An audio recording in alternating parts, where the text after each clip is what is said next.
Good evening, everyone. I am Robert Ogie. I'm the pastor of Cutler Bay Worship Center, and it is late and dark outside, but it's still beautiful here in Cutler Bay.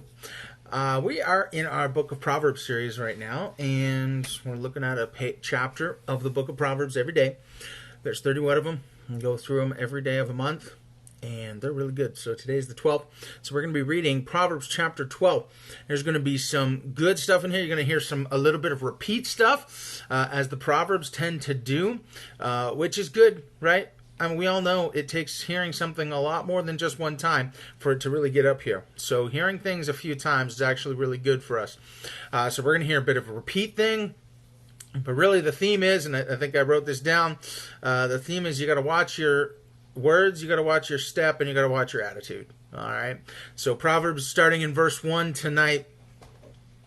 Proverbs chapter 12 starting in verse 1. To learn, you must love discipline. It is stupid to hate correction. And we've already talked about this. The reality that if you are not open to the correction of the Lord, you're going to miss it. Because the correction of the Lord is not the punishment of the Lord. The correction is like, hey, you're doing something wrong. You could do it better. You should do it this way. If you do it this way, you're going to find life rather than struggle. And so the correction of the Lord is good. So to learn, you have to be okay, or you must love discipline, meaning he wants to set you on the right path, because it's just stupid to hate correction. Okay? The Lord approves of those who are good, but he condemns those who plan wickedness. Wickedness never brings stability, but the godly have deep roots. A worthy wife is a crown for her husband. I have an amazing crown. But a disgraceful woman is like cancer in his bones. The plans of the godly are just. The advice of the wicked is treacherous. The words of the wicked are like a murderous ambush, but the words of the godly save lives. The wicked die and disappear, but the family of the godly stands firm. A sensible person wins admiration. Look at that. All you need to do to be admired is to be sensible. And we've seen this a few times now in the book of Proverbs. This reality that if you simply have common sense, if you simply are just a sensible person, things are going to go well for you. But a warped mind is despised. Better to be an ordinary person with a servant than a self-important but have no food. The godly care for their animals, but the wicked are always cruel. So be kind to your pets, all right? Be kind to animals. A hard worker has plenty of food, but a person who chases fantasies has no fruit. You ever meet someone where they just want to, they're always got this new idea they want to try, they always got this new thing they're going to try, and they never actually follow through, and it feels like they're just kind of chasing fantasies? Yeah. A person who chases fantasies has no sense, but a hard worker, someone who's willing to just put the time in and get the job done and focus, they'll have plenty of food. They'll have what they need in their life. The wicked are trapped by their own words. We're in verse 13. But the godly escape such trouble. Why? Because we've already read multiple times, Solomon's like, listen, the wise keep their mouth shut. The wise know when to talk and when not to talk. So yeah, the wicked are trapped by their own words, but the godly escape such trouble because they probably didn't end up being that way with their words. They knew when to talk and when not to talk. 14, because wise words bring many benefits, and hard work brings rewards.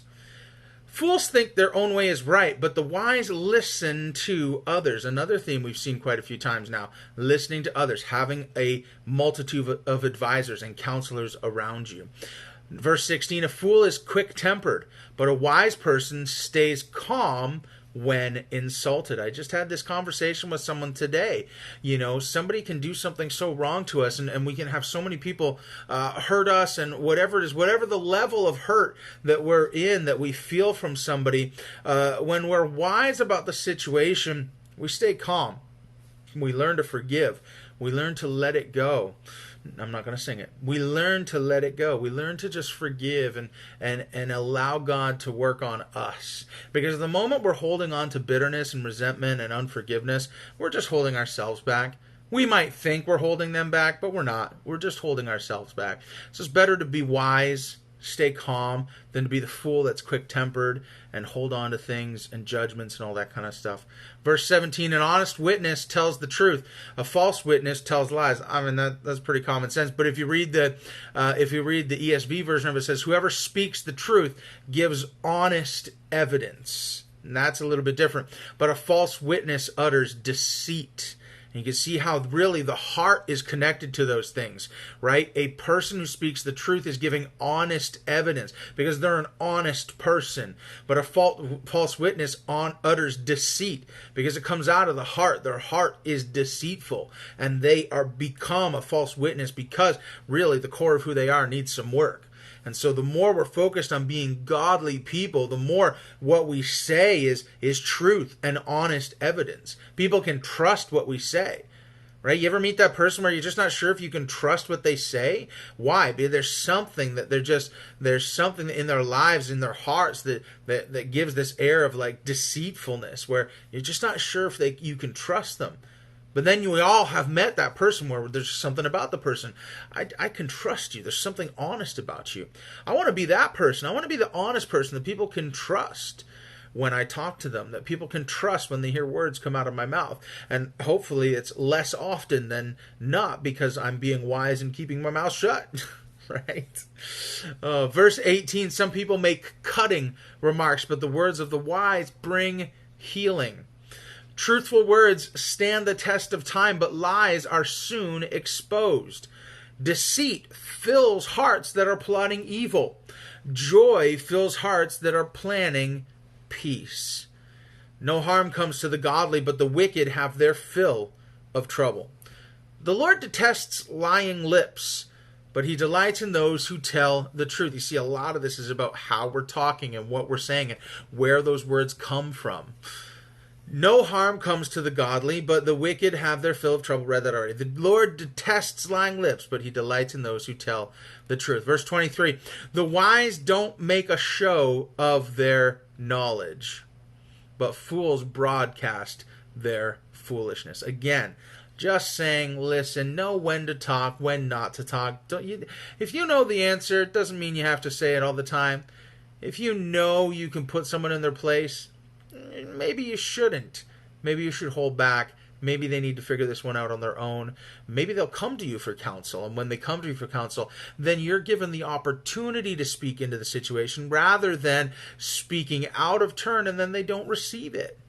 Right? But when somebody comes to you and says, I've been really struggling with this. This is what do you think? When you hear what do you think, that's a permission to speak out of the wisdom you're carrying in your heart. But if somebody's just spouting their stuff, and you want to correct them yourself, sometimes you can end up doing more damage than good because the knowledge you have wasn't spoken with wisdom. And so we need to have not just knowledge, but we need to know wisdom. Knowledge is knowing what is right. Wisdom is knowing when and how to say it. Verse 24, work hard and become a leader. Be lazy and become a slave. Or again, I like how the ESV says this, the hand of the diligent will rule, while the slothful will be put to forced labor. Verse 25, worry weighs a person down. An encouraging word builds a person or cheers a person up. The godly give good advice to their friends. The wicked end up leading them astray. Lazy people don't even cook the game they catch, but the diligent make use of everything they find. The way of the godly leads to life. I think that was almost word for word what has been said in previous chapters. The way of the godly leads to life. That path does not lead to death.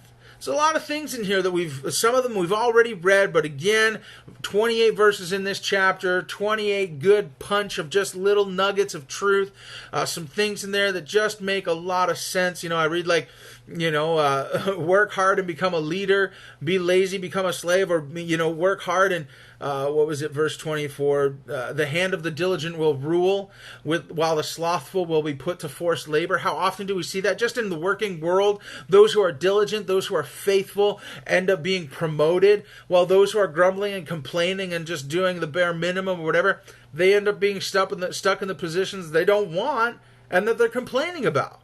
But if you're diligent in those situations, even if it's not the one you want, then you can actually be promoted. You can actually be lifted up in the situation you're in. So watch what you say, watch where you walk, watch where you step, and watch your attitude.